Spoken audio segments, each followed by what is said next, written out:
Hello friends. Welcome to Green Cross Tutorials and Agriset Guru Facebook page. నేను మీ విజయ్ కుమార్. ఈరోజు కొన్ని bits మనం discuss చేద్దాం. అగ్రిసెట్కి సంబంధించినటువంటి కొన్ని ఇంపార్టెంట్ బిట్స్ కొన్ని డిస్కస్ చేద్దాం. సో ఎలా చదువుతున్నారు ఏంటి అనేటువంటిది కూడా కాస్త చూద్దాం. ఎలా చదువుతున్నారు? సో ఈ టైం వేస్ట్ కాకుండా వీలైనంత సద్వినియోగం చేసుకోవడానికి ప్రయత్నం చేయండి. అప్పుడప్పుడు కొంత టైం సబ్జెక్ట్ మీద కూడా స్పెండ్ చేయండి. సాలిడ్గా సబ్జెక్ట్ చదవడం మొదలు పెట్టండి. మన కోర్స్ మెటీరియల్స్ ఏవైతే ఉంటాయో అవి చదవడానికి ప్రయత్నం చేయండి. అక్కడక్కడ కొన్ని బిట్లు అలా గ్యాదర్ చేసుకోవడం అలాగే ఏమవుద్దు. సో ఒక సబ్జెక్ట్ తీసుకున్న తర్వాత కంటిన్యూస్గా దాన్ని మొదటి నుంచి చివరి వరకు కంప్లీట్ చేయడం, దాంట్లో ఉండేటువంటి బిట్స్ అన్నీ ఒక దగ్గర రాసుకోవడం, ఇంపార్టెంట్ బిట్స్ అన్నీ కూడా ఒక దగ్గర రాసుకోవడం చేయాలి. ఇంకా అవి కాకుండా ఏదైనా ఎక్స్ట్రా బిట్స్ ఏమైనా ఉంటే అవి ఒక దగ్గర రాసుకొని ప్రత్యేకంగా చదవడానికి ప్రయత్నం చేయాలి. నిన్న మనం ఆన్లైన్లో ఎగ్జామినేషన్ కండక్ట్ చేసాం. చాలామంది రాశారు. 120 మార్క్స్ మనం పెట్టాం. హైయెస్ట్ మార్క్స్ 111 మార్క్స్ వచ్చాయన్నమాట.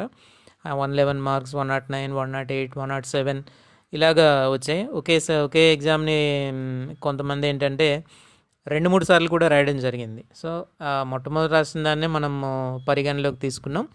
సో ఆ విధంగా రాసినప్పుడు 120కి హైయెస్ట్ 111 మార్క్స్ వచ్చి అది చాలా హైయెస్ట్ కింద మనం అనుకోవచ్చు అనమాట. ఎందుకంటే పేపర్లో కొన్ని న్యూ సిలబస్కి సంబంధించినటువంటి బిట్స్ చాలా అందులో ఇంక్లూడ్ చేయడం జరిగింది. కాబట్టి ఓవరాల్గా ఏంటంటే మ్యాక్సిమం సాధారణమైనటువంటి స్టూడెంట్ కూడా రాయడానికి వీలుగా ఉంటుంది. ఒక 100 బిట్స్ ఎవరైనా సరే ఆన్సర్ చేయగలరు. ఒక 20 బిట్స్ మాత్రం కొంచెం డిఫికల్టీగా ఉంటాయి. సో ఆ 20 బిట్స్లో ఎవరైతే బాగా పెర్ఫామ్ చేయగలుగుతారో వాళ్ళే ఎక్కువ మార్కులు తెచ్చుకున్నారు. హైయెస్ట్ మార్క్స్ అయితే 111. నేను అందులో ఒక కాలం పెట్టాను, మీ పేరు రాయండి, మీ నెంబర్ ఇవ్వండి అని చెప్పేసి. సో చాలామంది ఇవ్వలేదన్నమాట. దానివల్ల ఎవరు రాశారు ఏంటనేది మనం చెప్పడం కష్టం. మెయిల్ ఐడి ఒకటే ఉంది. మెయిల్ ఐడిని బట్టి మనం చెప్పడం అనేది కొంచెం కష్టంగా ఉంటుంది. కాబట్టి సో ఎవరు రాశారు ఏంటనేటువంటిది కొంచెం చెప్పడం కష్టమే. అలాగే మళ్ళీ మ్యాక్సిమం సండే ఆర్ మండే మరొక ఆన్లైన్ టెస్ట్ ఉంటుంది. అది కూడా రాయడానికి ప్రయత్నం చేయండి. తెలంగాణ వాళ్ళకి తెలంగాణ, అలాగే ఆంధ్ర వాళ్ళకి ఆంధ్ర పేపరు 2 పేపర్స్ నేను తయారు చేసి పెట్టడం జరిగింది. కాబట్టి వీటిని రాయడానికి ప్రయత్నం చేయండి. ఎన్ని ఎక్కువ ఎగ్జామినేషన్ రాస్తే అంత మంచిది అన్నట్టు. యాక్చువల్గా నేను దాన్ని ఎగ్జామ్ అయిపోయిన వెంటనే లింక్ డిలీట్ చేసేద్దాం అనుకున్నాను. కానీ ఏంటంటే ఇంకా చాలా తక్కువ మంది రాశారు నిన్న రాసిన ఎగ్జామ్ అయితే మాత్రం. కాబట్టి దాన్ని అలాగే ఉంచాను. ఇంకెక్కువ మందికి వీలుగా ఉండడం కోసం, మొట్టమొదటి ఎగ్జామ్ కాబట్టి ఏ విధంగా ఉంటుంది అనేది తెలుసుకోవడం కోసం కూడా చేశాను. ఎక్కువ బిట్స్ మనం కెమిస్ట్రీలో కూడా ఇవ్వడం జరిగిందనమాట. సో ఎందుకంటే దాన్ని వదిలేస్తున్నారు చాలామంది, ఇది కెమిస్ట్రీ కదా పర్వాలేదు ఏదో అని. సో అలా కాదు, కంపల్సరీగా మీరు కెమిస్ట్రీ అని వదిలేయడానికి లేదనమాట. తప్పనిసరిగా కెమిస్ట్రీ కూడా చదవాలి. మినిమం 5 to 6 బిట్స్ ఎలాగూ కెమిస్ట్రీ నుంచి వస్తాయి. అవి చాలు మన ర్యాంకు డిసైడ్ చేయడం కోసం. కాబట్టి వీలైనంత వరకు అది కూడా ఎక్కువ ఇంపార్టెంట్ బిట్స్, చాలా సులువుగా చదువుకునేటువంటి బిట్స్ ఇవన్నీ కూడా ఉంటాయి. అవన్నీ కూడా నేను పోస్ట్ చేస్తాను. మన అగ్రి మైండ్స్ పత్రిక ఉంది కదా, దాంట్లో కూడా కొన్ని ఎక్కువ అగ్రిమెంట్స్లో కూడా కొన్ని ఎక్కువ బిట్స్ అన్ని దీనికి సంబంధించినవన్నీ పెట్టడానికి ప్రయత్నం చేస్తానన్నమాట. సో కాబట్టి ఒకసారి మీరు చూస్తూ ఉండండి. దేన్ని కూడా నెగ్లెక్ట్ చేయొద్దు. కెమిస్ట్రీ కదా అని చెప్పేసి దాన్ని వదిలేయడం అలా ఏం చేయొద్దు. కెమిస్ట్రీ కూడా రెగ్యులర్గా చదువుతూ ఉండండి. దాంట్లో కూడా మీకు రెగ్యులర్ టెస్ట్లు అనేటువంటివి అప్లోడ్ చేయడం జరుగుతూ ఉంటుంది. సో సండే ఆర్ మండే మనకు మళ్ళీ ఒక గ్రాండ్ టెస్ట్ ఉంటుంది 120 మార్క్స్కి. మళ్ళీ బాగా చదవండి, మంచి మార్కులు తెచ్చుకోవాలి. ఈసారి మీరు మీ డీటెయిల్స్ ఇస్తే నేను మీ వివరాలు ప్రకటిస్తాను. ఎవరికి ఎక్కువ మార్కులు వచ్చాయి ఏంటనేది నేను చేస్తాను. టాపర్ ఎవరు వచ్చారు ఏంటనేది అది మీకు కూడా కొంత కాన్ఫిడెన్స్ పెరిగేలాగా చేస్తుంది అనమాట. కాబట్టి మీ వివరాలు దాంట్లో ఇవ్వండి. ఊరికే ఏదో చిన్న పొడి మాటలు అలాంటివన్నీ పెట్టి వదిలేశారనమాట. కొంతమంది పేర్లు వాళ్ళవి ఇచ్చారు.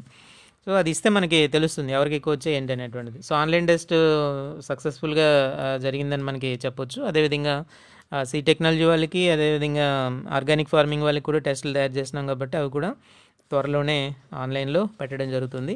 సో లింక్స్ కావాలంటే మన ఫేస్బుక్ పేజ్లో ఉంటాయి, అదేవిధంగా మన వెబ్సైట్లో ఉంటాయి.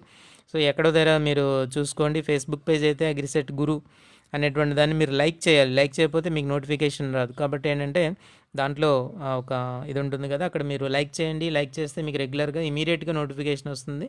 మామూలు రెగ్యులర్ ఫేస్బుక్ అకౌంట్ కంటే కూడా ఫేస్బుక్ పేజ్లో మీకు ఇమీడియట్గా రెస్పాన్స్ అనేటువంటిది బాగుంటుందన్నమాట. కాబట్టి అది మీరు చూడండి.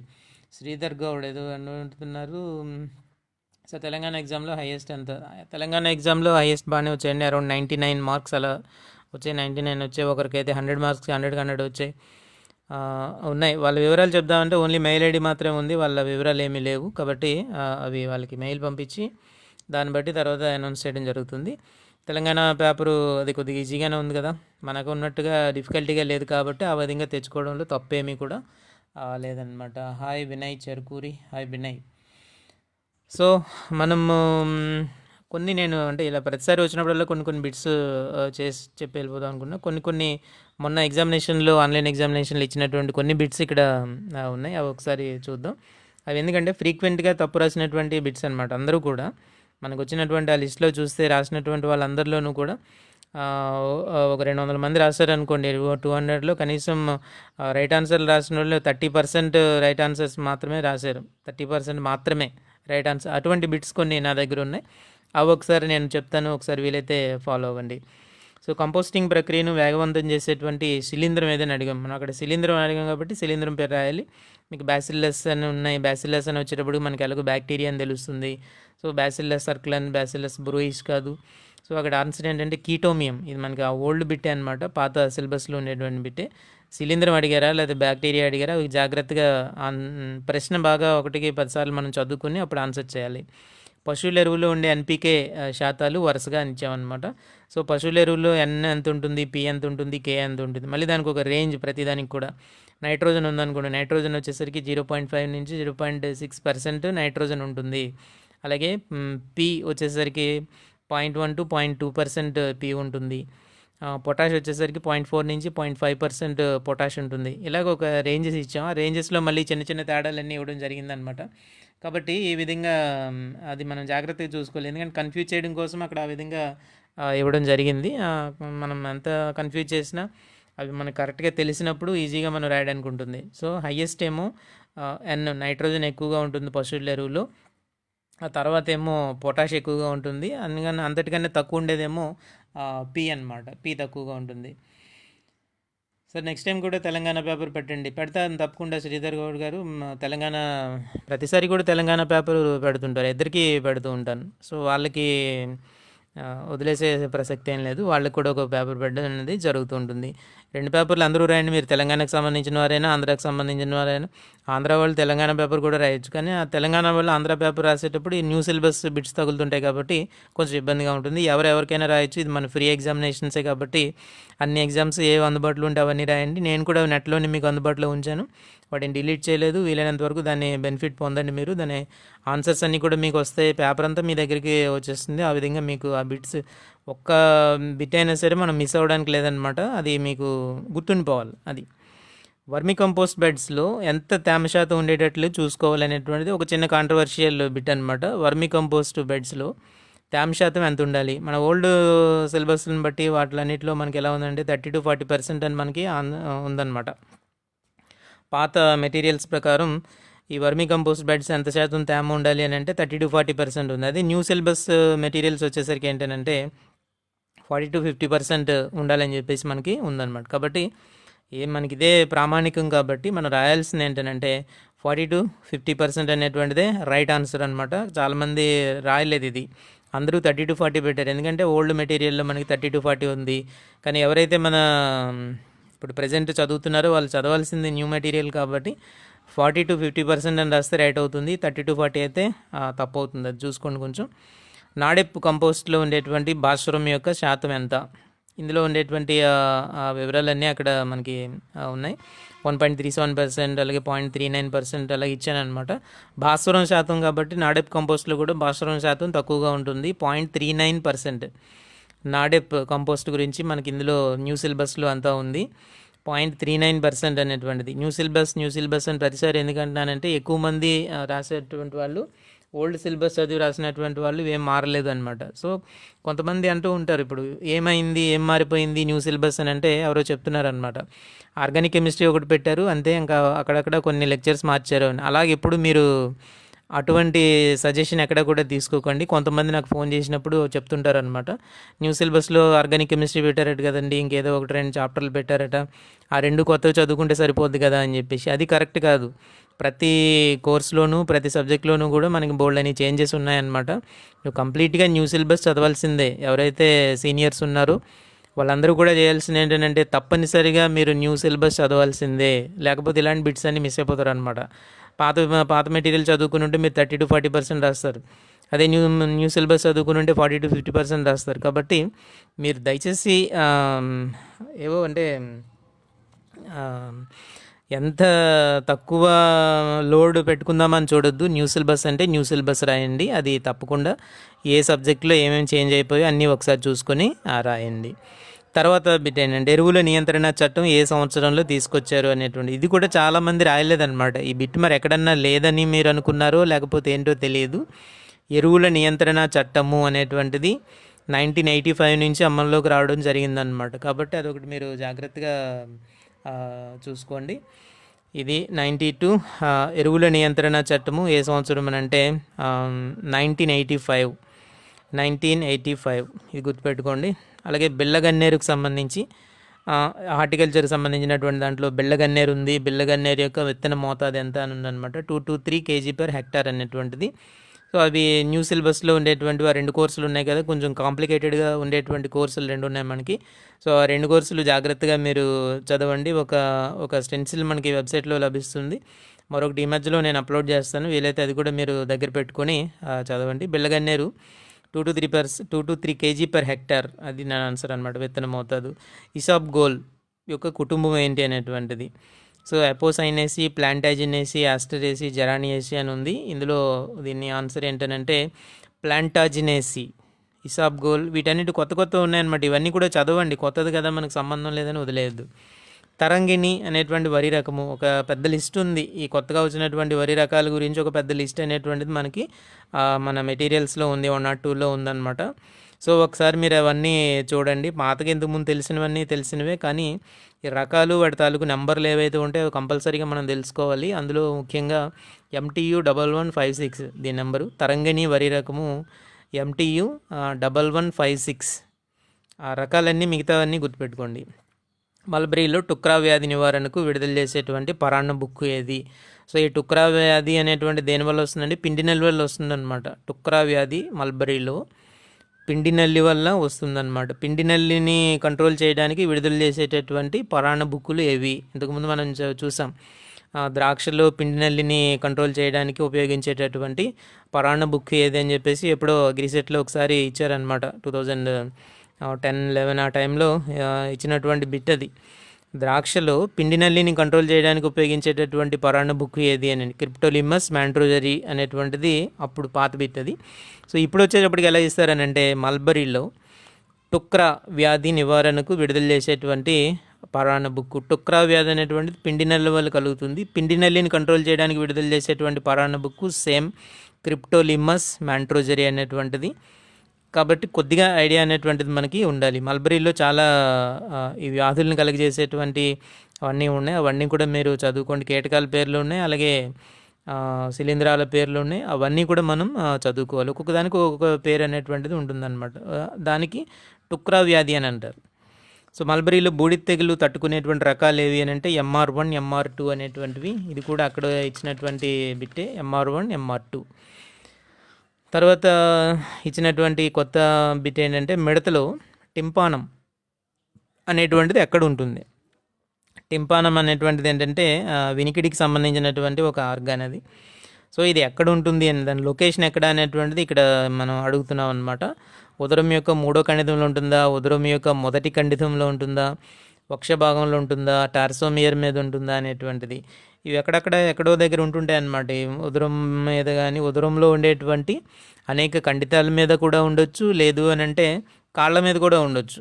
కాళ్ళ మీద ఏదైతే మనకి టార్సోమియర్లు అని అంటాం కదా, సో టార్సోమియర్లు ఉంటాయి కదా, టార్సోమియర్ల పైన కూడా ఉండొచ్చు, లేదంటే ఫీమర్ మీద ఉండొచ్చు. మనం బొద్దింకలో మనం చదువుకుంటాం ఫీమరో ఎలరీ టైప్ అని చెప్పేసి, ఫీమర్ మీద ఉంటుంది ఒక భాగం. సో దానిపైన పెట్టి రెక్క భాగంతో దాన్ని ఒకసారి గోకినప్పుడు సౌండ్ అనేది ప్రొడ్యూస్ అవుతూ ఉంటుంది అనమాట. కాబట్టి ఎక్కడైనా ఉండొచ్చు. దీనికి సంబంధించినటువంటి ఆడిటరీ ఆర్గాన్స్ ఎక్కడైనా సరే ఉండొచ్చు కాబట్టి సో మనం జాగ్రత్తగా చదువుకోవాలి. ఇదొకటి డిఫరెంట్గా ఇచ్చారనమాట మిడతకి సంబంధించినంత వరకు. మిగిలిందంతా బొద్దింక ఇది సేమ్ టు సేమ్ ఉంటాయి. మిడతలో చిన్న చిన్న తేడాలు ఉంటాయి, అందులో ఇది ఒక తేడా అనమాట. ఈ టింపానం అనేటువంటి భాగం ఎక్కడ ఉంటుంది అంటే ఉదరం యొక్క మొట్టమొదటి ఖండితం పైన ఉంటుంది. ఇదొకటి డిఫరెన్స్ మన పాత మెటీరియల్లోనూ దీనికి సంబంధించినంత వరకు. అంటే బొద్దింకకి మిడతకి సంబంధించి ఏదైనా తేడాలు ఉన్నాయి అని అంటే అందులో ఒక తేడా ఇదనమాట. ఈ టింపానం అనేటువంటి భాగం ఎక్కడ ఉంటుంది అని అంటే ఉదరం యొక్క మొట్టమొదటి ఖండితం పైన ఉంటుంది.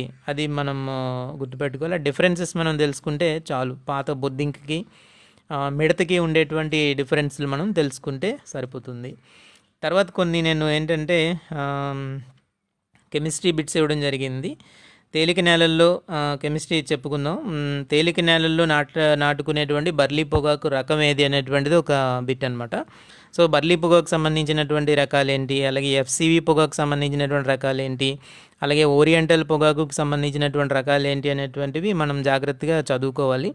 ఈ బర్లీ పొగాకు రకం ఏంటంటే బ్యాంకెట్ A1 అనమాట. బ్యాంకెట్ A1 ఈ ఉత్తర కోస్తాలో కూడా దీన్ని చాలా ఎక్కువగా పండించడం జరిగింది. బ్యాంకెట్ A1 అనేటటువంటి బర్లీ పొగాకు రకం. దీన్నే ఇంకో పేరుతో ఏమని పిలుస్తారంటే వైట్ బర్లీ అని అంటారు. గుర్తుపెట్టుకోండి. ఈ బ్యాంకెట్ A1 అనేటువంటి దాన్ని ఇంకో పేరుతో ఏమని పిలుస్తామంటే వైట్ బర్లీ అని పిలుస్తారనమాట. సో వైట్ బర్లీ అంటారు. బర్లీ టొబాకో ఇది ఒక డిఫరెంట్ టొబాకో. ఈ బర్లీ టొబాకోలో ఎప్పుడు కూడా ఏంటనంటే మనకి నికోటిన్ పర్సంటేజెస్ చాలా తక్కువగా ఉంటాయి. మనకు ఉండేటటువంటి మిగిలినటువంటి పొగాకులన్నిటిలో కంటే కూడా నికోటిన్ పర్సంటేజ్ బాగా తక్కువ ఉండేటటువంటి రకాలు ఏవి అని అంటే బర్లీ టొబాకో అనమాట. సో ఇతర రకాలు ఏవి అని మనం చూసేటట్టయితే భైరవి, విశ్వనాథ్ అనేటువంటివి కొన్ని రకాలు ఉన్నాయి ఎఫ్సివికి సంబంధించి. వీటి 1158 అనేటువంటిది, ఇజ్మీర్ జాంతి అనేటువంటి రకం ఒకటి అనమాట. అవి రకాలు ఏంటంటే ఇవి ఓరియంటల్ టొబాకో అని అంటారు దాన్ని. సో ఇజ్మీర్ జాంతి ఓరియంటల్ టొబాకో అని అంటారు. దాన్నే మనకి టర్కీ టొబాకో అని కూడా అంటారు. ఇవన్నీ మీరు గుర్తుపెట్టుకోగలిగితే గుర్తుపెట్టుకోండి. So oriental tobacco or Turkey tobacco. So ఇవి చాలా మనకి ఈ బర్లీ టొబాకో ఇలాంటివన్నీ కూడా ఆకులు చాలా పెద్ద పెద్దగా వస్తాయి అన్నమాట, చాలా పెద్దగా ఉంటాయి. అలాగే ఈ ఎఫ్సివి ఫ్లూక్యూర్ వర్జీనియా టొబాకో అని అంటాం. సో ఎఫ్సివి టొబాకోలో కూడా ఆకులు చాలా చాలా పెద్దగా ఉంటాయి. ఈ ఏదైతే ఓరియంటల్ టొబాకో అని చెప్తున్నామో అది చాలా చిన్న చిన్న ఆకులు ఉంటాయి అన్నమాట. చాలా చిన్న చిన్న ఆకులు ఉంటాయి. వాటన్నిటిని కూడా తీసుకెళ్ళి సన్ క్యూరింగ్ చేస్తాం, ఎండలో ఆరబెట్టాలి వాటన్ని. ఈ క్యూరింగ్ పద్ధతులన్నీ కూడా డిఫరెంట్గా ఉంటాయి. ఈ పొగాకులకు వచ్చేసరికి ఏంటంటే బర్లీ టొబాకో ఇదేంటంటే షేడ్ క్యూరింగ్ అని అంటాం. క్యూరింగ్ ఎప్పుడు కూడా నీడలో చేయాలి. అదే మనకి మిగిలినటువంటి ఎఫ్సివి టొబాకోస్ ఏవైతే ఉంటాయో వాటన్నిటిని కూడా బ్యారన్స్ అని ఉంటాయి. ఆ బ్యారన్స్లో వాటికి సంబంధించినటువంటి క్యూరింగ్ అంతా కూడా అక్కడ చేయాల్సి ఉంటుంది. ఈ ఓరియంటల్ టొబాకో ఏదైతే ఉందో అది సన్ క్యూరింగ్ చేయాలన్నమాట. ఆకులన్నీ తీసుకెళ్ళి ఎండలో ఆరగట్టాలి. ఏ టొబాకోని ఏ విధంగా క్యూరింగ్ చేయాలో ఆ విధంగానే క్యూరింగ్ చేయాలి. బర్లీ టొబాకోకి తీసుకొచ్చి ఎఫ్సివి లాగా క్యూరింగ్ చేయకూడదు. ఎఫ్సివి టొబాకోని తీసుకెళ్ళి ఓరియంటల్ టొబాకో లాగా చేయకూడదు. అదే అక్కడ ఇంపార్టెన్స్ అనమాట. కాబట్టి ఏ టొబాకో అయితే బర్లీ టొబాకో అయితే షేడ్ క్యూరింగ్, అదే ఎఫ్సివి అయితే ఫ్లూక్యూర్ వర్జీనియా టొబాకో దానికి బ్యారన్స్లో చేయాలి. ఫ్లూ ఉపయోగించి చేస్తాం, సెగ అంటాం కదా. అలాగే ఓరియంటల్ టొబాకో ఎప్పుడు కూడా సన్ క్యూరింగ్ అనమాట, ఎండలో ఆరబెట్టి చేస్తారు. సో ఇది పొగాకు సంబంధించినటువంటిది. మనకి దాదాపు ఒక 3 నుంచి 4 లెక్చర్స్ టొబాకో మీద ఉన్నాయి కాబట్టి కొంచెం డీటెయిల్గా చదవాల్సినటువంటి అవసరం అయితే మనకి ఉంటుందన్నమాట. సో తర్వాత ఈనామ్ అనేటువంటిది ఎప్పుడు ప్రారంభించారని అన్నారు. మనకేంటంటే మనకి ఇచ్చినటువంటి స్టెన్సిల్లో చూస్తే మనకి చిన్న డిఫరెన్స్ అయితే ఆన్సర్లో ఉందన్నమాట. ఇప్పుడే నాకు ఎవరో మెసేజ్ కూడా చేశారు. 14th April 2015 అనేటువంటిది మనం అక్కడ ఇచ్చినటువంటి ఆన్సర్ మన ఎగ్జామినేషన్లో. యాక్చువల్గా ఇది 14th April 2016 అని చెప్పేసి నెట్లో అవైలబుల్గా ఉందన్నమాట. ఇది ఒకసారి కరెక్షన్ చేసుకోండి. నేను కూడా ఒకసారి చూసి అది ఏంటి కరెక్ట్ అనేటువంటిది, ఏది మనము ఫాలో అవ్వాలనేటువంటిది చెప్తాను. సో ఇలాంటి డేట్స్ ఇచ్చినప్పుడు, ఇలాంటి ఏదైనా ఒక కార్యక్రమాలు ఇలాంటివి స్టార్ట్ చేసేటప్పుడు ఏంటంటే దానికి ఏదో ఒక చిన్న ఇంపార్టెన్స్ అనేది ఉండడానికి చూసుకుంటూ ఉంటారనమాట. అదేంటనంటే అది ఎవరిదైనా పుట్టినరోజు కానీ లేకపోతే ఎవరిదైనా ఒక గుర్తుగా పెట్టుకునేటువంటి అవకాశాలు ఉంటాయి. అన్నీ కూడా అలాగే ఇవ్వడం జరుగుతుంది. నేను ఆప్షన్స్ కూడా అదేవిధంగా ఇచ్చాను. ఒకసారి మీరు గమనించేటట్టయితే 14th April 2015 or 16 ఆ రోజు మనకి ఇది ప్రారంభించారు అనుకోండి. 14th April అనేటువంటిది అంబేద్కర్ జయంతి. అలాగే నేను తర్వాత ఇచ్చిన ఆప్షన్ ఏంటంటే 26 జనవరి 20 రిపబ్లిక్ డే, 2 అక్టోబర్ మ్యాక్సిమం మనకు ఉండేటువంటి మ్యాక్సిమం కార్యక్రమాలు 2 అక్టోబర్ని స్టార్ట్ అవుతాయి. ఈ ప్రశ్నకి ఆన్సర్ అందరూ కూడా 2 అక్టోబర్ 2016 అది పెట్టారనమాట. సో ఎందుకు అని అంటే అది మనకి బాగా ప్రామినెంట్, అక్టోబర్ 2 అనేటువంటిది బాగా ప్రామినెంట్గా మనం చూస్తూ ఉంటాం. గాంధీ జయంతి కాబట్టి ఈ కార్యక్రమాన్ని ఆ రోజు స్టార్ట్ చేశారేమో అనేటువంటి ఒక ఫీలింగ్ మనకి ఉంటుందన్నమాట. కాబట్టి అది ఉండడంలో తప్పేం లేదు. కాకపోతే ఏంటంటే చూసుకోండి, గాంధీ జయంతి కానీ, అంబేద్కర్ జయంతి కానీ, లేకపోతే ఏదైనా జనవరి 26 ఇలాగా రిపబ్లిక్ డే కానీ, ఇలాంటి డేస్లో మనకి ఈ కార్యక్రమాలన్నీ కూడా స్టార్ట్ చేస్తూ ఉంటారనమాట. కొన్ని కెమిస్ట్రీ బిట్స్ ఇచ్చాను, సింపుల్గా ఉండేటువంటి బిట్స్ కొన్ని సెలెక్షన్ చేసి కొన్ని బిట్స్ ఇవ్వడం జరిగిందనమాట. ఆమ్లాలు మిథైల్ ఆరెంజ్ని ఏ రంగులోనికి మారుస్తాయనంటే ఎరుపు రంగులోనికి మార్చడం జరుగుతుంది. ఆమ్లాలు క్షారాలు అనేటువంటి ఒక సబ్జెక్ట్ మనకు ఉంది, దాన్ని కొంచెం జాగ్రత్తగా మనం చదవాల్సి ఉంటుంది. అందులో పెద్దగా బాధపడిపోవాల్సింది కూడా ఏమి ఉండదు. అది మనం ఎలాగో 10th క్లాస్లో ఒకసారి అన్నీ చదువుకున్నారు, అందరూ కొంచెం రివిజన్ చేసుకోండి. ఈ కోర్సులన్నీ కూడా యాస్ టెన్స్లో ఉంది, ఈస్ట్ టెన్స్లో ఉంది, ఇది ఉంది అది ఉంది అనుకుని ఊరికే గాబరా పడిపోకుండా చిన్న మన 10th క్లాస్ లెవెల్లో ఏదైతే ఉంటుందో అవన్నీ మనం చదువుకున్నా సరిపోతుంది అనమాట. సో ఆమ్లాలు క్షారాలు ఉంటాయి కదా, దాని గురించి బేసిక్స్ మనం చదువుకుంటే చాలు, అందులోనే మనకి ఇస్తారు. క్షారాలు అలోహ ఆక్సైడ్లతో చర్య జరిపి లవణాలని ఇస్తాయి, డాష్ ఇస్తాయి అని చెప్పాము. ఆమ్లాలని ఇస్తాయా, క్షారాన్ని ఇస్తాయా, లేకపోతే ఉష్ణం ఇస్తుందా, లవణాలని ఇస్తాయి అనేటువంటిది ఇలాగ ఉంటాయన్నమాట. ఆమ్లాలు అలోహ ఆక్సైడ్లతో చర్య జరిపి ఏమిస్తాయి, అలాగే క్షారాలు ఈ విధమైన చర్య జరిపి ఏంటిస్తాయి అనేటువంటిది కొన్ని మనకి ఇక్కడ ఇచ్చినటువంటి బిట్స్ అనమాట. సో క్షారాలు అలోహ ఆక్సైడ్లతో చర్య జరిపి డాష్ ఏర్పాటు చేస్తాయి. ఆన్సర్ వచ్చేసరికి లవణాలు అనమాట ఆన్సర్ అక్కడ. తర్వాత ఏంటంటే థామ్సన్ పరమాణు నమూనాని ఏమని పిలుస్తారు? థామ్సన్ పరమాణు నమూనా ఇక్కడ 2 ఉన్నాయి మనకి. పుచ్చకాయ నమూనా అనేది ఒకటి, గ్రహమండల నమూనా, క్వాంటమ్ నమూనా, ఇంకోటి ఏదో నమూనా.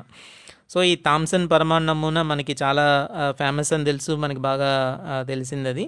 సో దీనికి మరొక పేరు ఏంటంటే పుచ్చకాయ నమూనా. ఒక పుచ్చకాయలు ఏ విధంగా అయితే అందులో ఉండేటువంటి గింజలన్నీ అమరి ఉంటాయో ఆ విధంగా ఇవన్నీ అమరి ఉంటాయని చెప్పేసి థామ్సన్ చెప్పడం జరిగిందనమాట.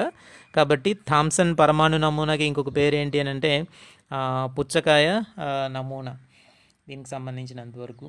సో కొంతమంది రెగ్యులర్గా వచ్చేటువంటి వాళ్ళు కొంతమంది ఉన్నారు.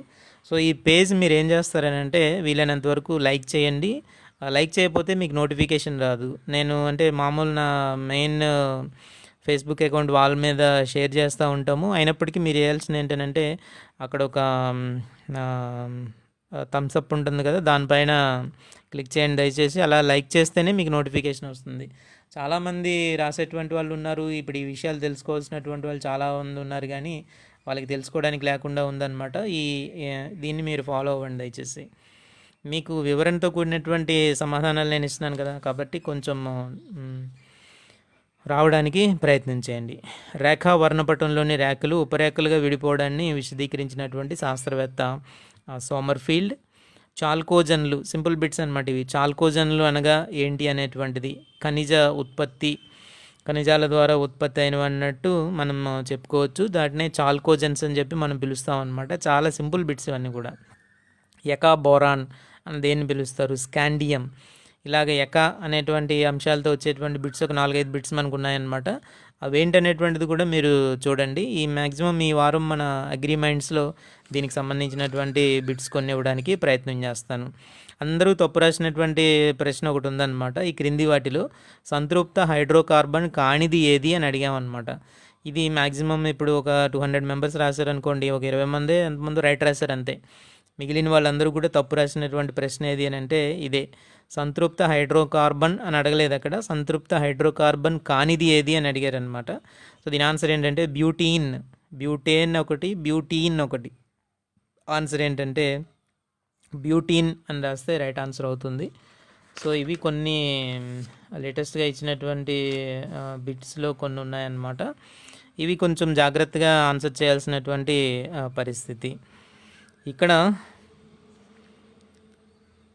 ఇంకొక ఇవి ఏంటంటే ఎక్కువ విస్తీర్ణంలో ఎక్కువ తీవ్రతతో సోకి తీవ్ర నష్టాన్ని కలగజేసేవి. అది కూడా తక్కువ సమయంలో అన్నమాట. తక్కువ సమయంలో ఎక్కువ విస్తీర్ణంలో ఎక్కువ తీవ్రత. సపోజ్ ఇప్పుడు మనకు ఉండేటువంటి కరోనా కరోనా వైరస్ అనేటువంటి మొత్తం దానికి బార్డర్స్ అంటూ ఏం లేవు, కంప్లీట్గా ప్రపంచవ్యాప్తంగా విస్తరించింది. కాబట్టి దాన్ని ఏమంటున్నారు అని అంటే పాండమిక్ అంటున్నారు అనమాట. పాండమిక్ అని అంటున్నారు. ఇక్కడ మనకు ఉండేటువంటి దాంట్లో ఏంటంటే మహమ్మారి తెగులు అని అంటాం. మహమ్మారి అని అంటే దానికి సంబంధించినటువంటిది ఏంటంటే ఎపిడమిక్ అనమాట. ఎపిడమిక్ లేదా మహమ్మారి తెగులు అని అంటాం. ఇది మనము గుర్తుపెట్టుకోవాల్సింది. సో ఏదైనా ఒక లొకేషన్కి మాత్రమే పరిమితం అయిపోయేటువంటి ఆ తెగుళ్ళు ఏవైతే ఉంటాయో వాటిని ఏమంటారంటే ఎండమిక్ తెగుళ్ళు అని అంటారు అనమాట. ఎండమిక్ తెగుళ్ళు అని అంటారు. చెదురుమదురుగా అక్కడక్కడ కొన్ని ఏరియాల్లో వచ్చేటువంటి తెగుళ్ళని ఏమంటామనంటే స్పొరాడిక్ డిసీజెస్ అని అంటాం అనమాట. సో అక్కడక్కడ కొన్ని ప్రాంతాల్లో మాత్రమే వచ్చేటటువంటి డిసీజెస్ని ఏమంటామనంటే స్పొరాడిక్ డిసీజెస్ అని అంటాం. అలా కాకుండా ఒక ప్రాంతానికి మాత్రమే పరిమితం, ఈ మండలానికి మాత్రమే పరిమితం, లేదా ఈ జిల్లాకు మాత్రమే పరిమితం, లేదా ఈ రాష్ట్రానికి మాత్రమే పరిమితం, అటువంటి డిసీజెస్ ఏవైతే ఉంటాయో వాటన్నిటిని కూడా ఎండమిక్ డిసీజెస్ అని అంటారు. అలాగే అలా కాకుండా ఎక్కువ ఏరియాలో అంటే ఎక్కువ విస్తీర్ణంలో ఒకేసారి ఎక్కువ తీవ్రత్వం అనమాట. నిన్న చూస్తే ఏముండదు, ఈరోజు వచ్చేటప్పటికి విపరీతమైనటువంటి డ్యామేజ్ కనిపిస్తుంది. సో అటువంటి తెగుళ్ళు ఏవైతే ఉంటాయో వాటన్నిటిని కూడా ఏమంటామనంటే మహమ్మారి తెగుళ్ళు అని చెప్పేసి అంటాం అనమాట. మహమ్మారి తెగుళ్ళు లేదా ఎపిడమిక్స్ అని అంటాం. ఇప్పుడు వచ్చేటువంటి కరోనా వైరస్ అయితే మాత్రం అది ఎపిడమిక్ స్థాయి కూడా దాటిపోయింది. కాబట్టి దాన్ని ఏమంటారని అంటే పాండమిక్ అని అంటారు. పాండమిక్ అని అంటారు. తెలుగులో అయితే దాన్ని మహమ్మారి అనే వాడుతున్నారు దానికి కూడాను. కాకపోతే మహమ్మారి కంటే ఇంకా ఎక్కువ ఉధృతంగా వ్యాపించి దానికి లొకేషన్ అంటే ఏం లేదన్నాడు, మొత్తం అన్ని ఏరియాల్లోనూ స్ప్రెడ్ అయ్యి ఉన్నటువంటి డిసీజ్. కాబట్టి దాన్ని ఏమంటారని అంటే పాండమిక్ డిసీజ్ అని దాన్ని అంటున్నాం అనమాట. సో ఇవి స్పొరాడిక్ డిసీజెస్, అలాగే ఎండమిక్ డిసీజెస్, అలాగే ఎపిడమిక్ డిసీజెస్ అవన్నీ కూడా. ఏమైనా పెట్టారా సార్? తెలంగాణ వాళ్ళకి 30 to 40 రాష్ట్రం. సో తెలంగాణలో అయితే 30 to 40 అయితే కీలో మాత్రం అది 40 to 50% అనే ఉంటుంది. అది నేను కరెక్షన్ చేస్తానండి.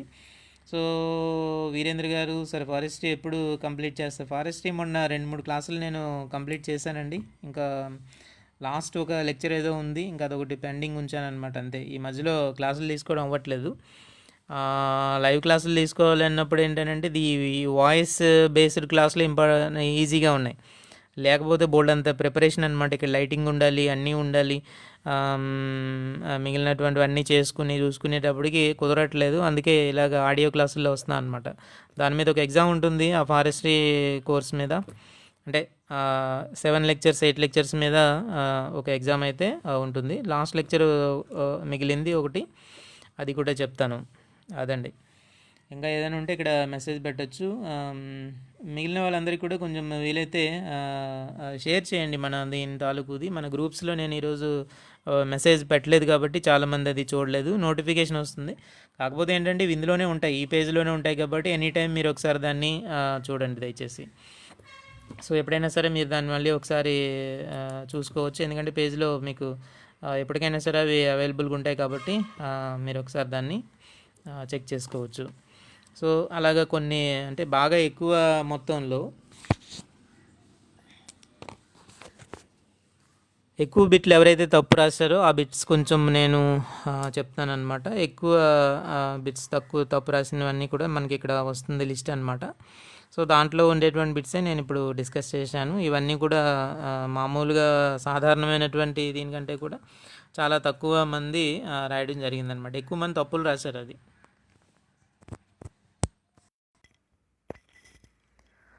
ఇంకా అటువంటి బిట్స్ కొన్ని ఉన్నాయి. అవి ఏంటంటే ఇవన్నీ జనరల్గా మనకి రాసేసారు.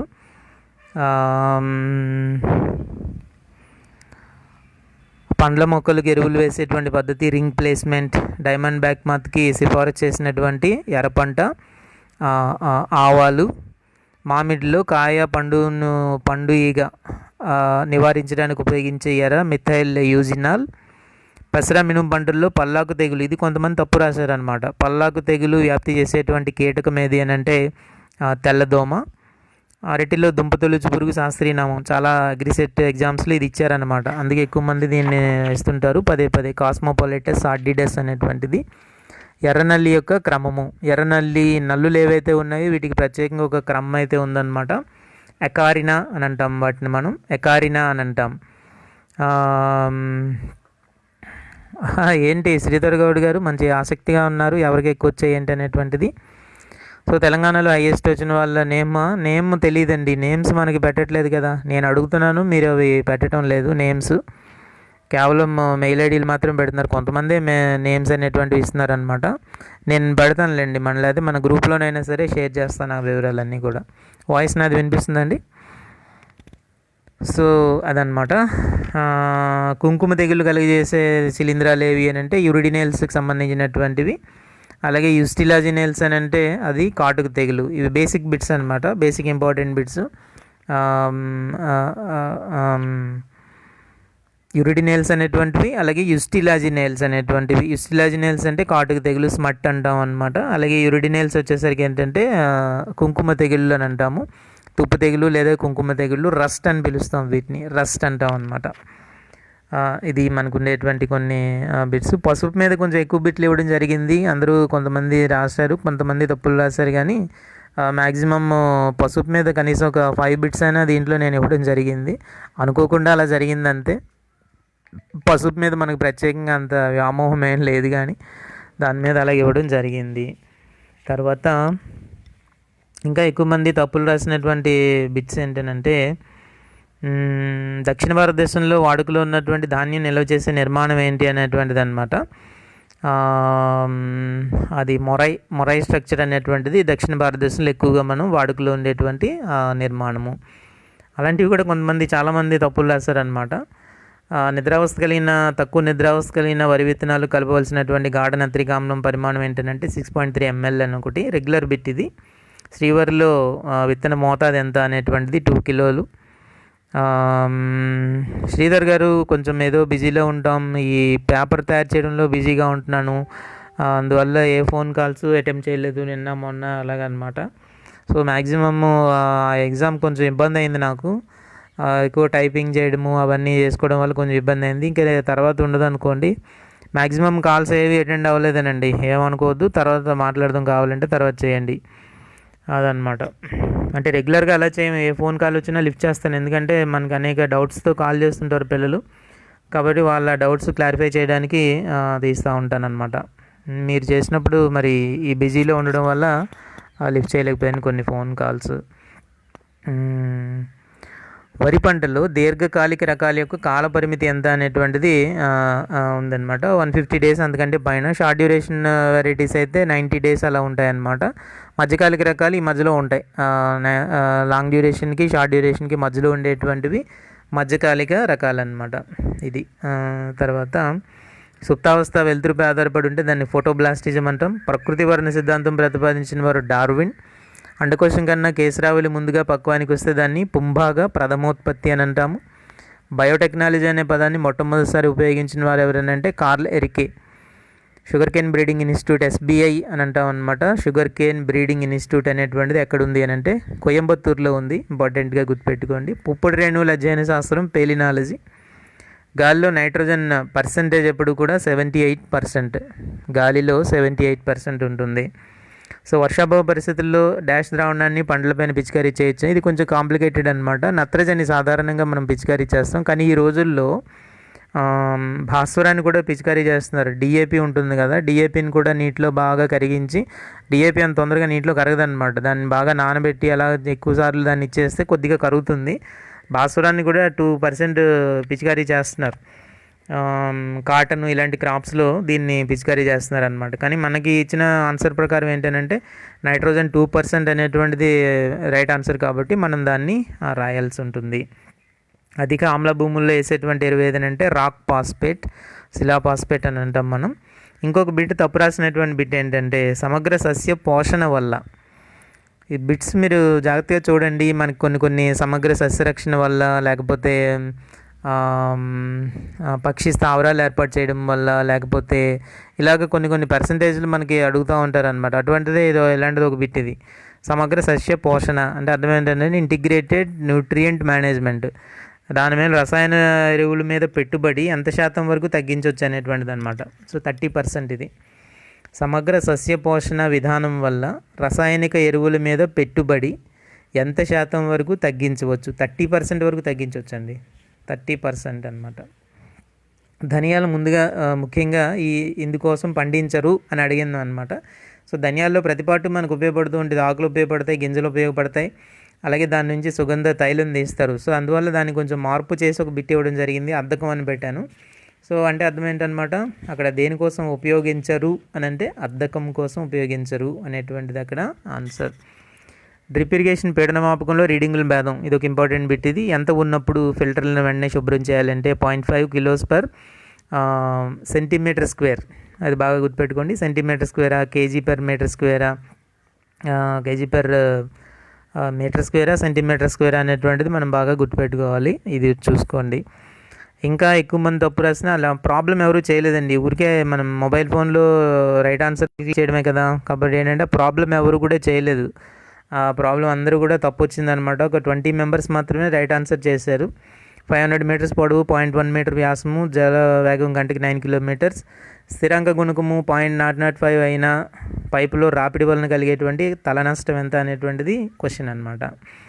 దీంట్లో ఇచ్చినటువంటి ఆన్సర్లో 41.8 అనేటువంటిది చాలా తక్కువ మంది పెట్టారు. అంటే నాకు అర్థమైంది ఏంటంటే అది క్యాజువల్గా పెట్టేశారు. మరి ఒక ఎగ్జామ్ అంతా నేను మీకు ప్రాబ్లమ్స్ ఇస్తే అప్పుడు ఏం చేస్తారు?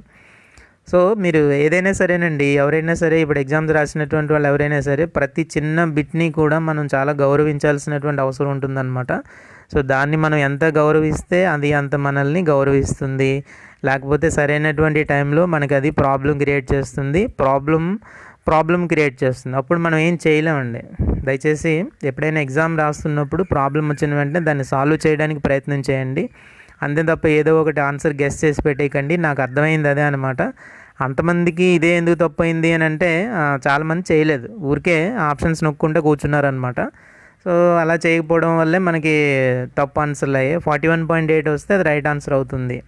సో చిన్న చిన్న ప్రాబ్లమ్స్ కూడా చేయకపోతే ఎలాగా, అది ఒకటి జాగ్రత్తగా చూసుకోండి. నదుల్లోనూ కాలువల్లోనూ నీటి ప్రవాహ వేగాన్ని కనుగొనడానికి ఉపయోగించే పరికరం ఏమో కరెంట్ మీటర్. చరానుపాత సూత్రంలో గరిష్ట లాభాలు 2వ దశలో వస్తాయి. అంతర్గత ఆదాలు కానిది ఏంటంటే సమాచార ఆదాలు. కరెంట్ లయబిలిటీస్కి ఎగ్జాంపుల్ పంట రుణాలు. రైతులు ప్రతి సంవత్సరం చేస్తున్నటువంటి వ్యవసాయ పురోగతిని విశ్లేషించేది ఏంటి అంటే బ్యాలెన్స్ షీట్ అనేటువంటిది. బ్యాలెన్స్ షీట్లోనే మొత్తం ఏం జరిగింది ఏంటి అనేది అంతా కూడా మనకు అక్కడ ఉంటుందన్నమాట. ఆన్సర్ ఏంటంటే బ్యాలెన్స్ షీట్. పంటల బీమా పథకం మొదటిసారిగా ఏ పంటకి అని అంటే కాటన్. ఓకే, ఒక మొక్క 2 లేదా అంతకన్నా ఎక్కువ పిలకలు ఉన్నప్పుడు మంచి పిలక నుంచి మిగిలిన వాడిని తొలగించడాన్ని ఏమంటామనంటే సింగ్లింగ్ అని అంటాం. సింగ్లింగ్. ఇసుక నేలలకు సరిపడిపోయే గుంతలు ఏంటి అని అంటే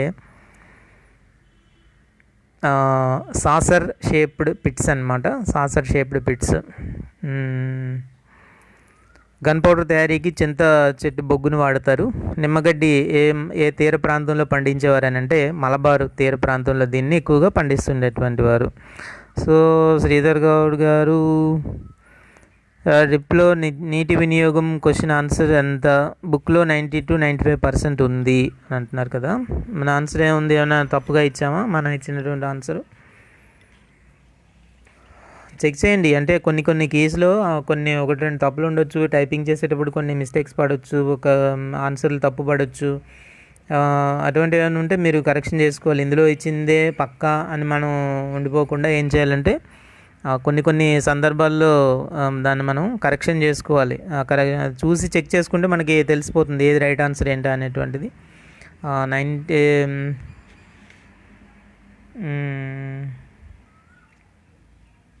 సో ఇక్కడైతే మనం ఇచ్చిన దాంట్లో 60 to 75% ఆన్సర్ ఇచ్చినట్టున్నాం. ఏదైనా ఒక పంటలో బిందు నీటి సేద్యం ద్వారా ఎంత శాతం నీటిని ఆదా నీటిని ఎంత పర్సెంట్ ఆదా చేయొచ్చు అనేటువంటిది 60 to 75% ఉంది.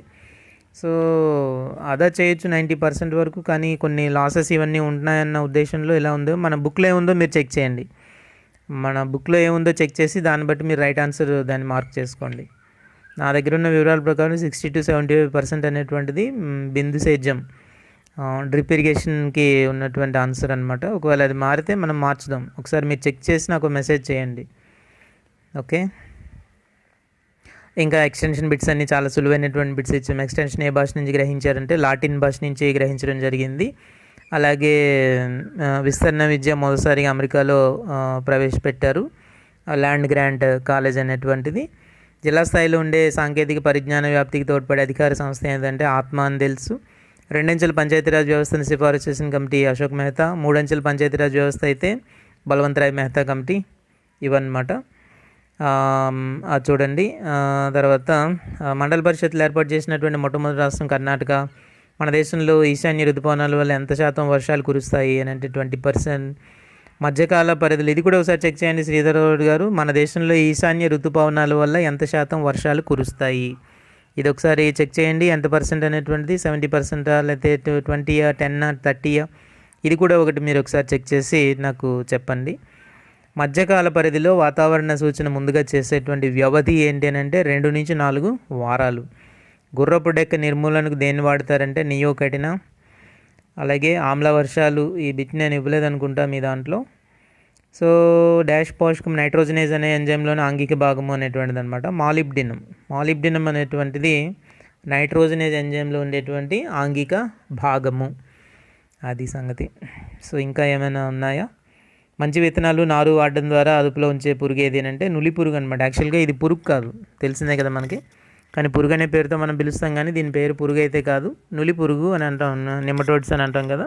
ఒరిజినల్గా ఇవన్నీ పురుగులు కాదు, అంటే కీటకం కాదు. నా ఉద్దేశం ఏంటంటే అదొక కీటకం అయితే మాత్రం కాదు, అది గుర్తుపెట్టుకోండి.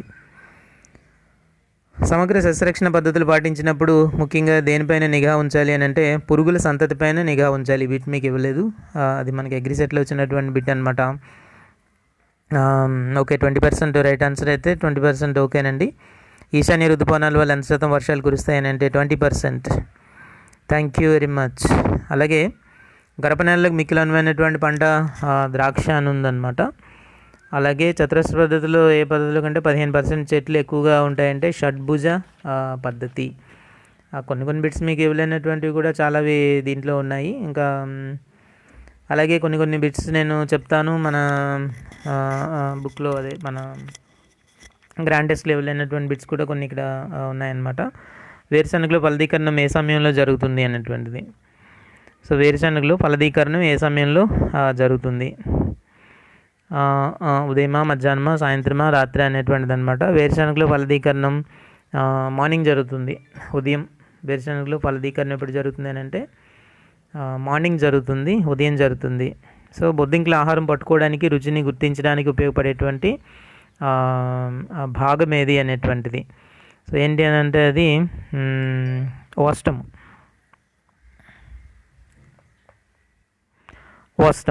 సో పోషకరీత్యా శిలీంధ్రాలు ఎక్కువగా పూతికాహారాలు. శిలీంధ్రాలు ఎక్కువగా ఎలా ఉంటాయంటే పూతికాహారాలుగా ఉంటాయన్నమాట. బొద్దింకల ఆహారం పట్టుకోవడానికి ఉపయోగపడేటువంటి భాగం ఏదనంటే ఓస్టము. పోషకరీత్యా శిలీంధ్రాలు ఎక్కువగా పూతికాహారాలుగా ఉంటాయి. పూతికాహారాలు పరాన్నజీవులు అనేటువంటివి మనకు ఉన్నాయి కదా. సో పూతికాహారాలుగా ఉంటాయన్నమాట. అంటే చనిపోయినటువంటి ఏదైతే కుళ్ళినటువంటి సేంద్రియ పదార్థాల మీద, అంటే కుళ్ళిన పదార్థాల మీద ఎక్కువగా ఆహారం కోసం ఆధారపడే వాటిని ఏమంటాము అని అంటే వాటినే మనం పూతికాహారాలు అని చెప్తూ ఉంటాం అన్నమాట. పరాన్నజీవులు అంటే అర్థం ఏంటంటే వాటి ఆహార అవసరాల నిమిత్తం ఇతర జీవులపైన ఆధారపడేటట్టయితే దాన్ని పరాన్న జీవి అని అంటాం. ఇది కూడా ఒక జీవి అయి ఉంటుంది. అయినప్పటికీ ఈ జీవి తన ఆహారపు అవసరాల నిమిత్తం ఇతర జీవులపైన ఆధారపడితే కనుక వాటిని మనం ఏమంటామంటే పరాన్న జీవులు అని అంటాం అనమాట. సో ఇవి కొన్ని బిట్స్. వ్యవసాయదారుల రుణాల చట్టము ఎప్పుడు, ఏ ఇయర్ అండి? కొన్ని ప్రశ్నలు అడుగుతాను, ఎవరైనా నాకు టైప్ చేయండి ఆన్సర్లు ఎవరైతే వింటున్నారో. వ్యవసాయదారుల రుణాల చట్టం ఎప్పుడు, ఏ ఇయర్లో? Welcome to Kruparani and Saketh Ram. ఇంకా కొంచెం లేట్ అయిపోయారు, మీకు నోటిఫికేషన్ రావట్లేదు అని అంటే మీరు ఈ పేజ్ని లైక్ చేయాలి. ఈ పేజ్ మీరు లైక్ చేస్తే మీకు వెంటనే నోటిఫికేషన్ వస్తుంది, కాబట్టి అప్పుడు రండి. ఓన్లీ ఆడియో క్లాసులు పెడుతున్నాను, వీడియో క్లాసులు అయితే బోల్డ్ అంత సెటప్ అంతా అయిపోతుంది కాబట్టి ఆడియో క్లాసులు. ఆన్సర్లు చెప్పండి దయచేసి, ఎవరికి ఏమైనా తెలిసేమో చూద్దాం. వ్యవసాయదారుల రుణాల చట్టం ఒకటి. ప్రణాళికా సంఘాన్ని ఏ ఇయర్లో ఏర్పాటు చేశారు? అదొకటి. ప్రణాళికా సంఘాన్ని ఏ ఇయర్లో ఏర్పాటు చేశారు? Rock star Ramakrishna welcome. ప్రణాళికా సంఘాన్ని ఏ ఇయర్లో ఏర్పాటు చేశారు ఒకటి. వ్యవసాయదారుల రుణాల చట్టము ఏ ఇయర్ అనేటువంటిది ఒకటి కావాలి. పంట కోత కోసేటటువంటి సమయంలో తేమ శాతం ఎంత ఉంటుంది అనేటువంటిది ఒక బిట్ అనమాట. పంటని కోత కోసే సమయంలో తేమ శాతం సుమారుగా ఎంత ఉంటుంది అనేటువంటిది అనమాట. సో వ్యవసాయదారుల రుణాల చట్టము ఏ ఇయర్ అంటే 1884. శ్రీధర్ గౌడ్ రైట్ ఆన్సర్ చెప్పారు. వ్యవసాయదారుల రుణాల చట్టము 1884. అలాగే ప్రణాళికా సంఘాన్ని ఎప్పుడు ఏర్పాటు చేశారు? ప్రణాళికా సంఘము ఎప్పుడు ఏర్పాటు చేశారని అంటే ఇంకెవరన్నా చెప్తారా ఆన్సర్ దీనికి? ఎవరన్నా ప్రణాళికా సంఘాన్ని ఎప్పుడు ఏర్పాటు చేశారు అని అంటే ఓకే, మీరు రైట్ ఆన్సర్ ఏంటనంటేనండి, పంట కోత సమయంలో తేమ సుమారుగా ఎంత ఉండాలి? 23 to 25 అని చెప్తున్నారు. అరౌండ్ 24 to 25 పర్వాలేదు, ఆ రేంజ్లో కోయొచ్చు అనమాట. 24 నుంచి 25 అలా కోసుకోవచ్చు. ప్రణాళికా సంఘాన్ని ఎప్పుడు ఏర్పాటు చేశారని అంటే రామకృష్ణ 1950 అని పెట్టారు. సో శ్రీధర్ గౌడ్ 1950, ప్రణాళికా సంఘం 1950 రైట్ ఆన్సర్ అనమాట. ఓకే, ఇంకొక బిట్ అడుగుతాను, చెప్పండి, ఎవరైనా సరే చెప్పండి. దక్షిణ మండలంలో వర్షపాతం ఎన్ని మిల్లీమీటర్లు? దక్షిణ మండలం మ్యాక్సిమం దాని గురించి అడుగుతున్నాం అనమాట. దక్షిణ మండలంలో బిట్లు కొన్ని ఇచ్చాను నిన్న. సో దక్షిణ మండలంలో వర్షపాతం ఎంత? కొన్ని ఆన్సర్ చేయండి దయచేసి. దక్షిణ మండలంలో వర్షపాతం ఎంత అనేటువంటిది.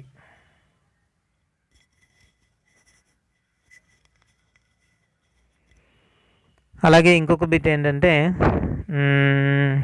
గాలి పీడనాన్ని ఏ పరికరంతో కొలుస్తారు? అదొక బిట్. గాలి యొక్క పీడనాన్ని ఏ పరికరంతో కొలుస్తారు అనేటువంటిది అదొక బిట్ అనమాట. వీరేంద్ర గారు కూడా రైట్ ఆన్సర్ పెట్టారు, థ్యాంక్ యూ.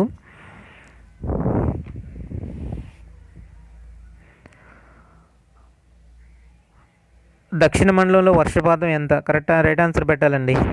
దక్షిణ మండలంలో వర్షపాతం ఎన్ని మిల్లీమీటర్లు? అదొకటి. నెక్స్ట్ ఏంటంటే రైట్ ఆన్సర్ పెట్టాలి. శ్రీధర్ గౌడ్ గారు మీ ఆన్సర్ తప్పు. దక్షిణ మండలంలో వర్షపాతం ఎంత అనేటువంటిది అనమాట.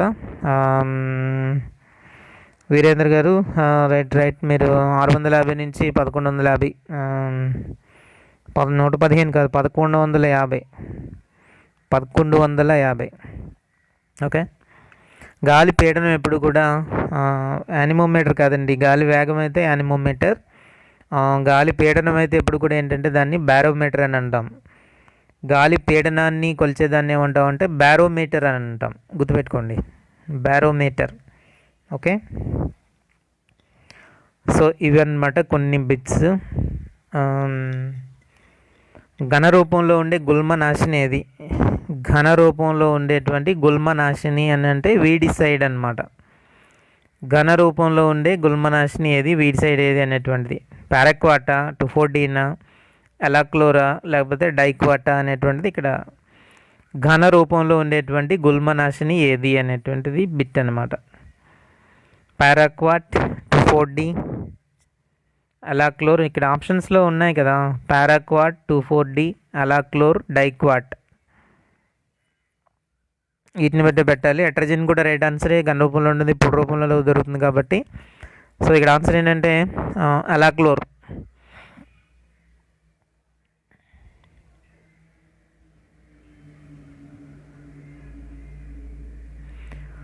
మొక్కల్లో తర్వాత బిట్ ఒకసారి జాగ్రత్తగా వినండి. మొక్కల్లో సేంద్రియ ఆమ్లాలను తటస్థపరచడానికి ఉపయోగపడే పోషకం ఏది? మొక్కలలో సేంద్రియ ఆమ్లాలను తటస్థపరచడానికి ఉపయోగపడేటువంటి పోషకం ఏది అన్నమాట. సేంద్రియ ఆమ్లాలు ఏవైతే ఉంటాయో వాటిని తటస్థపరచడానికి ఉపయోగపడేటువంటి పోషకం ఏది అనేటువంటిది ఇక్కడ మన బిట్. ఇది మెగ్నీషియమా, పొటాషియమా, కాల్షియమా, జింక. ఇది సో కాల్షియం రైట్ ఆన్సర్ అండి. మా సేంద్రియ ఆమ్లాలను తటస్థపరచడానికి ఉపయోగించేటువంటి పోషకం కాల్షియం. తర్వాత హార్టికల్చర్ అనే పదం ఏ భాష నుంచి గ్రహించారు? హార్టికల్చర్ అనేటువంటి పదము ఏ భాష నుంచి గ్రహించబడింది? లాటినా, గ్రీకా, ఫ్రెంచా? Ramappa garu, Uppara Ramappa, calcium right answer. Kranthi Tony is listening, welcome Kranthi Tony. Latin భాష నుంచి గ్రహించారు. హార్టికల్చర్ అనే పదం ఏ భాష నుంచి గ్రహించబడింది అని అంటే లాటిన్ భాష నుంచి గ్రహించబడింది. సో ఇలా ఆడియో క్లాసుల మీద మీ ఒపీనియన్ ఏంటో నాకు తెలియాలి. ఇవి కొంచెం బాగానే ఉన్నాయని అనుకుంటున్నాను. జస్ట్ మనం ఇయర్ ఫోన్స్ పెట్టుకుని జాగ్రత్తగా వింటే సరిపోతుంది. దీనికోసం ప్రత్యేకంగా మనం చూడాల్సింది ఏం లేదు. ఎప్పుడైనా సరే మీకు ఖాళీగా ఉన్నప్పుడు ఇయర్ ఫోన్స్ పెట్టుకుని చక్కగా అలా పడుకొని ఇప్పుడు ఏవైతే మనం డిస్కస్ చేసామో అవన్నీ కూడా మీరు వినండి. అందుకే ఆ విధంగా బాగుంటాయని చెప్పేసి నేను ఈ విధంగా చేస్తున్నాను. ప్రతిసారి ఇంకా వీడియో అనుకోండి, కేవలం నేను ఎదురుకుండా ఉంటాను, నన్ను చూడాలంతే. బోర్డు కూడా ఎలాగో యూజ్ చేయడానికి లేదు కాబట్టి బోర్డు ఉపయోగించే క్లాసులు వస్తే ఆ క్లాసులు వీడియో చేస్తాను. ఓకే, బోర్డు వచ్చే క్లాసులు ఏమైనా అంటే బోర్డు ఉపయోగించేటువంటి క్లాసులు ఏమైనా ఉంటే అవి వీడియో చేస్తాను. మిగిలిన క్లాసులన్నీ కూడా ఆడియో క్లాసులే మీకు వస్తాయి. ఏమి ఎలా ఉన్నాయో ఒకసారి నాకు తర్వాత చెప్పండి. పర్వాలేదా ఇది? ఇదేంటంటే ఈజీగా ఉంటుంది, మీరు ఏ పనులైనా చేసుకుంటూ కూడా వినొచ్చు అనమాట. ఓకే, ఈ బిట్స్ అన్నీ కూడా మీకు గుర్తొస్తాయి. ఎప్పుడైనా సరే ఇవన్నీ కూడా మీకు అందుబాటులో ఉంటాయి, గుర్తుంటాయి.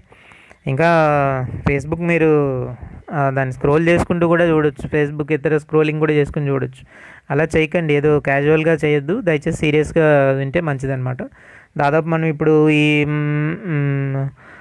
దాదాపు ఒక 30-40 మినిట్స్ అవుతుంది కదా. ఈ మధ్యకాలంలో మనం చాలా బిట్స్ మనం డిస్కస్ చేసాం, అరౌండ్ ఒక 100 బిట్స్ వరకు డిస్కస్ చేసాం అనమాట. సో ఇవి ఇలాగా డైలీ కొన్ని బిట్స్ మీకు నేను వినిపించడానికి ప్రయత్నం అయితే చేస్తాను. ఎప్పుడైనా ఖాళీగా ఉండేటప్పుడు జస్ట్ ఇయర్ ఫోన్స్ పెట్టుకొని అలాగా వినేస్తే సరిపోతుంది. ఏదైనా డౌట్స్ ఉంటే నాకు మెసేజ్ అయినా పెట్టండి. ఎప్పుడు తీయలేదని ఏమనుకోవద్దు, కొన్ని సందర్భాల్లో తీయలేము, వేరే వీడియోలు గట్టా నేను చేస్తుంటాను అనమాట. సో అలాంటప్పుడు ఫోన్ సైలెంట్లో పెట్టేస్తాను. ఇంకేదైనా వర్క్స్ ఉన్నప్పుడు కూడా ఫోన్ సైలెంట్లో ఉంటుంది. అందువల్ల ఫోన్స్ చాలా వరకు ఆన్సర్ చేయలేకుండా ఉంటుంటాయి అన్నమాట. సపోజ్ ఇప్పుడు లైవ్ చేస్తున్నాను, ఒక ఫోన్ కాల్ వచ్చింది, నేను ఇప్పుడు ఇది చేస్తూ దాన్ని మనకి చెప్పలేం కదా, మధ్యలో ఆన్సర్ చేయలేను కాబట్టి ఆ ఫోన్ లిఫ్ట్ చేయలేదు. సో ఇదనమాట. వీలైతే చాలామందికి మళ్ళీ నేనే రిటర్న్ చేస్తూ ఉంటాను. మరీ ఏమైనా ఉంటే నాకు ఒక మెసేజ్ అయినా పెట్టండి, ఇదే వాట్సాప్ నెంబర్ కాబట్టి. సో ఈరోజుకి ఇలాగ ముగిద్దాం. మళ్ళీ ఇవైతే నాకు చాలా ఈజీగా ఉన్నాయి, ఈ ఆడియో క్లాసులు నాకు చాలా ఈజీగా ఉన్నాయి. సో ఇలాగ కనీసం రోజుకి 2-3 సార్లు అయినా రావడానికి అవకాశం ఉంటుందన్నమాట. సో వచ్చినప్పుడల్లా కనీసం ఒక అరౌండ్ 30 బిట్స్ అయినా ఆన్సర్ చేసుకుందాం, డిస్కస్ చేద్దాం కొంచెం. లేకపోతే సబ్జెక్ట్ ఏదైనా కూడా చెప్పడానికి ప్రయత్నం చేస్తాను. కేవలం ఆడియోలోనే విని మీరు అర్థం చేసుకోవడానికి బాగుంటుందన్నమాట. ఓకేనా ఫ్రెండ్స్, ఈరోజుకి ఇలాగా ముగించేద్దాం. ఇంకా చాలామంది వస్తారని అనుకుంటా. ఈనామ్ ఎప్పుడు ప్రారంభించారు? Rock star Ramakrishna. ఇందాక చెప్పాను నేను దీని గురించి చిన్న క్లారిఫికేషన్. ఆల్రెడీ బిట్స్ కొంచెం డిస్కషన్ చేసామన్నమాట. 14th April 2015 అని మన మెటీరియల్ అయితే ఇచ్చారు. సో 14th April 2016 అని చెప్పి మీరే అనుకుంటా మెసేజ్ పెట్టారు నాకు. అదొకసారి మనం చెక్ చేయండి అని కూడా నేను చెప్పాను. ఒకసారి చూడండి, అది ఏది రైట్ అయితే అదే ఉంటుందన్నమాట, ఏది పక్కాగా అని ఉండదు. మనం ఒకసారి అన్నీ చెక్ చేసుకుని ఏదనేది మనం చూసుకోవాలి. ఏపీ పేపర్స్ పెట్టండి please. SV Narayana. AP papers అంటే ఉన్నాయి కదండి, ఆల్రెడీ ఉన్నాయి కదా, మన వెబ్సైట్లో ఉంటాయి. అంటే గ్రాండ్ టెస్ట్లా లేకపోతే ఏం పేపర్లు అవి మీరు కావాలనుకున్నవి? ఏం పేపర్లు? ఎస్వి నారాయణ ఏపీ పేపర్స్ పెట్టండి అని అంటున్నారు కదా, ఏ పేపర్లు పెట్టాలి? అంటే అగ్రిసెట్కి సంబంధించినవా, అగ్రిసెట్ గ్రాండ్ టెస్టా, లేకపోతే అవి కాకుండా ఇంక వేరే ఏదైనా పేపర్లా?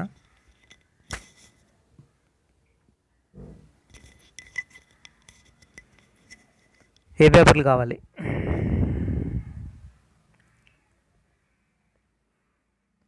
సో అది మన మీకు అగ్రిసెట్ పేపర్స్ అయితే మాత్రం మన వెబ్సైట్లో ఉంటాయి అన్నమాట. అవన్నీ జాగ్రత్తగా చూడండి. అలాగే మన అగ్రిమెంట్స్ కూడా రెగ్యులర్గా అన్ని ప్రింట్లు తీసుకుని దగ్గర పెట్టుకోండి దయచేసి.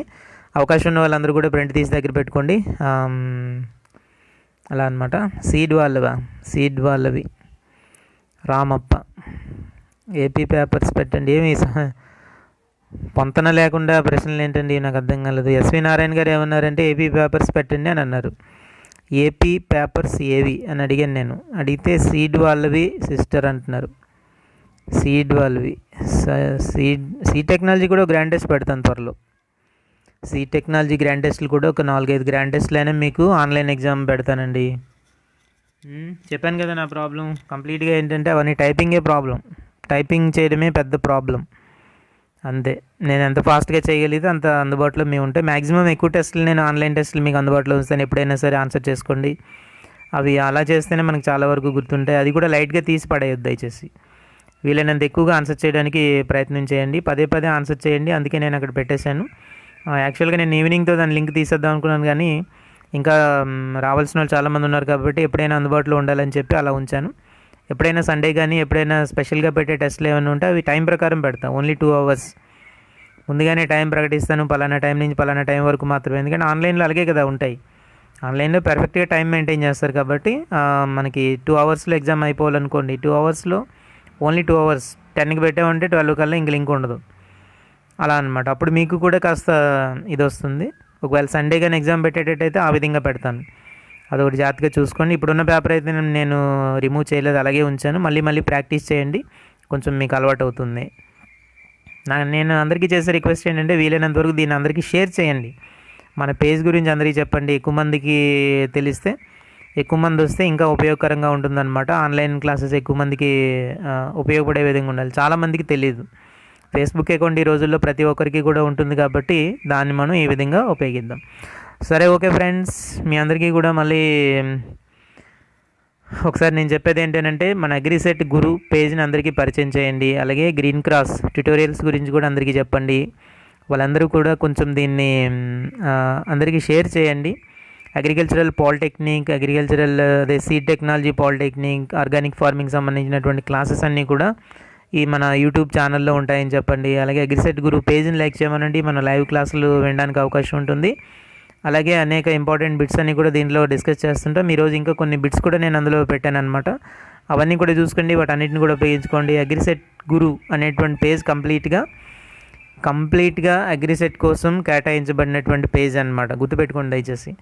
అగ్రిసెట్ గురు అనేటువంటి పేజ్ కంప్లీట్గా కేవలం అగ్రిసెట్ కోసమే డెడికేట్ అయినటువంటి పేజ్ అనమాట. కేవలం అగ్రిసెట్కి సంబంధించినటువంటి సమాచారం మాత్రమే దాంట్లో మనకి లభిస్తుంది.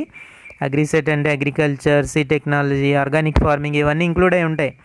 సో దీనికి కంప్లీట్గా డెడికేట్ అయినటువంటి పేజ్ అనమాట. మిగిలినటువంటి ఫ్రెండ్స్ అందరికీ కూడా పరిచయం చేయండి. సో ఆ విధంగా వాళ్ళందరూ కూడా బెనిఫిట్ అవ్వడానికి ఉంటుంది. సో ఈ రోజుకి ఇక్కడ ముగిద్దాం. వీలైతే మళ్ళీ ఇంకొక సెషన్ మళ్ళీ ఈరోజు ఎప్పుడైనా రావడానికి ప్రయత్నం చేస్తాను.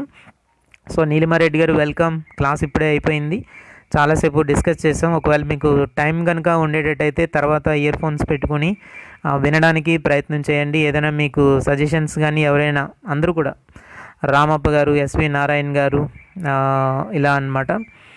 సో రామకృష్ణ గారు, ఇసాబ్గోల్ అనేటువంటిది ఒక పంట, అది కూడా ఒక పంట. ఏ పంట అంటే ఏం చెప్పను, దాని ఉపయోగాలు అవన్నీ ఉన్నాయి కదా, అటువంటిది ఆ పంట అనమాట. ప్లాంటాజినేసి, దాన్ని ఫ్యామిలీ వచ్చేసరికి ప్లాంటాజినేసి అనమాట. దాని ఉపయోగాలన్నీ ఉన్నాయి దాంట్లో, మీరు చూడండి. దానికి సంబంధించినటువంటి క్రాప్, అది కూడా ఒక ప్రత్యేకమైన క్రాప్. Okay friends, bye. ఇప్పటికైతే మాత్రం బాయ్. అందరూ కూడా వస్తున్నట్టున్నారు. సో ఏమైనప్పటికీ కూడా మీరు ఆ పేజ్ని లైక్ చేస్తేనే మీకు నోటిఫికేషన్ వస్తుంది కాబట్టి పేజ్ లైక్ చేయండి. మిగతా వాళ్ళందరూ కూడా షేర్ చేయండి. మళ్ళీ వచ్చినప్పుడు నేను కొంచెం ఇంటిమేట్ చేసి వస్తాను. ఈసారి ఇంటిమేట్ చేయలేదు. Bye friends. Thank you very much. ఈ రోజుకి ఇక్కడ ముగించేస్తున్నాను. వచ్చిన వాళ్ళందరికీ కూడా ప్రత్యేకమైనటువంటి కృతజ్ఞతలు. Thank you very much. మళ్ళీ మనం ఇక్కడే ఇదే ఛానల్లో, ఇదే పేజ్లో మళ్ళీ మనం కలుసుకుందాం. Thank you very much. Bye.